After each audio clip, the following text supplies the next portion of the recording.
successful businessman, a graduate of Washington University, and he too, amazingly, is the author of a book. It says, Bringing a Big Family Back to the Governor's Mansion, 10 Reasons You Should Elect Me, Governor, although I know, like, respect, and am quite fond of Hal Heiner, James Comer, and Will Scott.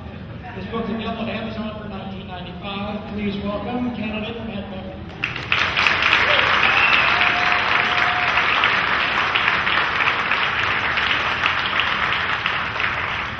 Thank you all for being here. It is a large crew I have, and my hats off to every candidate in this room, to your families. It has been quite a slug, it really has. I don't think there'll be anybody happier in 4 to 5 days than those of us that have eaten a lot of chicken together. And so I do truly tip my hat to you. How blessed we are to be here, gathered in freedom, to be here in safety, to be here not concerned for our lives, to be able to open this evening praying in the name of Jesus Christ, and we don't leave here worried about what will happen to us. We are blessed to live in the land of the free, to live in the home of the brave. I hope that we don't take that for granted. You're here tonight, you're gathered here, I assume in some measure, because you want a better version of Kentucky than we have today. You want better opportunity for yourselves. You want better opportunity for your children and for your grandchildren. But the question I ask you tonight is, how badly do you want it? How badly do you want it?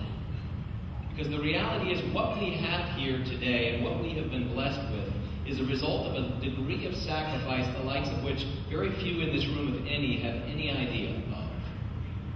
The people who came across the ocean hundreds of years ago in rickety boats, seeking the very freedoms that now increasingly we feel that we need to apologize for, they made incredible sacrifice. Do we want it as badly as they did?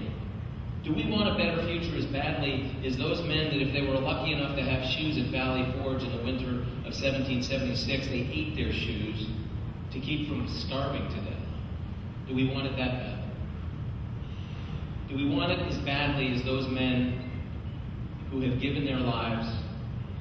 They fell 3 feet off of a transport carrier on the beaches of Omaha in Normandy. Do we want it that bad?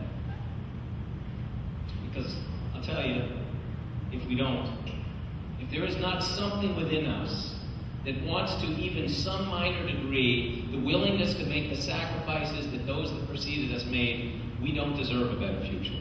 We don't. And so I ask you tonight, how badly do you want it?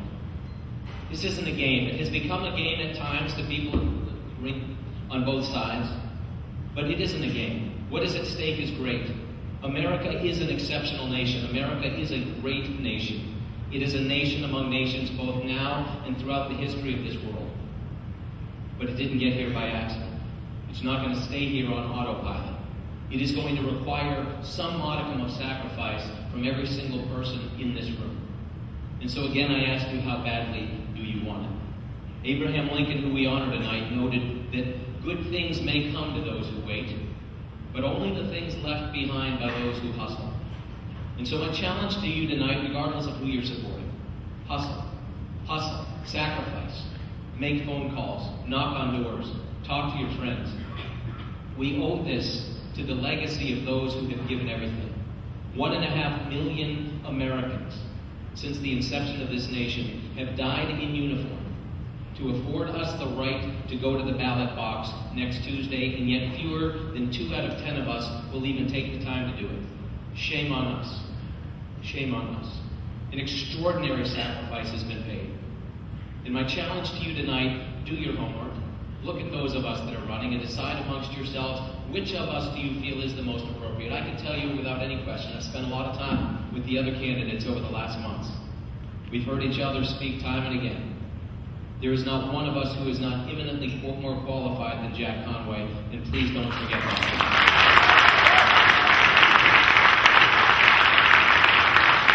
I grew up in a humble way, below the poverty level, was able to pay my way through school. I was the second of 6 kids, raised crops, raised animals, went to Washington Lee, joined the military, 4 years of active duty as a U.S. Army officer. But I got out, and for the last 20 years I've been a job creator. This is what I do. This is why I'm running. I'm running because I love Kentucky. because Kentucky could be a greater version of what it is, because we are blessed with riverways and roadways and mountains and lakes and a geographic location and 4 seasons that are typically not too extreme. You couldn't replicate this at any price. We've got resources in coal and timber, and we are our own worst enemy at times with respect to how we marshal these resources on our own behalf. We can be better. This is why I'm running. I want a future for my children, and I do have a lot of them. I want a future for your children and grandchildren. I want opportunities to come to us that are based upon the decisions we make today and in the days ahead, just as those that preceded us have made sacrifices. One of the questions you're faced with as you look at this race is who can actually win. There's 3 parts. You've got to win the primary, you've got to win the general election, and then you have to do the job. Who among us can win the general election? I would challenge you, please, go to mattbevin.com, mattbevin.com. If you have not yet done so, take a look at myself and Janine Hampton. Janine grew up in poverty in the 50s and 60s, inner city